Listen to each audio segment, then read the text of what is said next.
This is the VOA Special English Technology Report. In late January, for the first time, President Obama publicly confirmed the American use of drone strikes in tribal areas in Pakistan.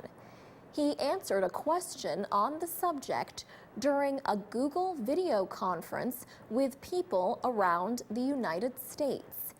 He said, "I want to make sure that people understand that actually drones have not caused a huge number of civilian casualties. For the most part, they have been very precise, precision strikes against Al-Qaeda and their affiliates." Debate continues about how many people, including civilians, have been killed in those drone attacks. Drones are technically known as unmanned aerial vehicles, or UAVs. These aircraft, however, are not just used for airstrikes, and they are not just used by governments.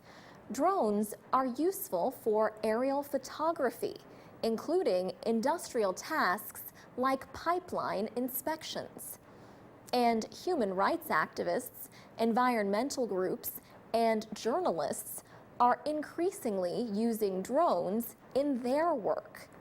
Drones can fly above news events to capture images that reporters may not be able to get close to on the ground.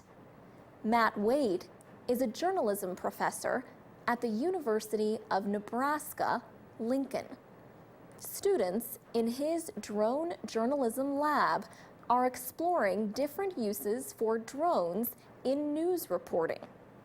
He says, "Drone journalism, as an idea, is less than a year old at this point. The first instance I saw was a labor protest in Poland where a man had a remote-controlled helicopter and he put a camera on it and he flew it up and got just a view of the protests from the air. And you could see police moving into position to kind of block the protest route." A video on YouTube shows images captured by the so-called robocopter. A group of citizen journalists in Moscow used a similar drone camera to record protests during Russian parliamentary elections.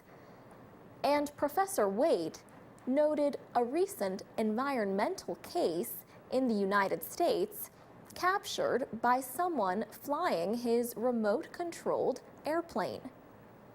He spotted a meat-packing plant that was polluting a nearby creek that ran into a nearby river.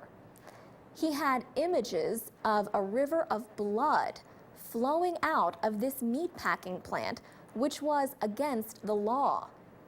And environmental regulatory authorities were alerted to it.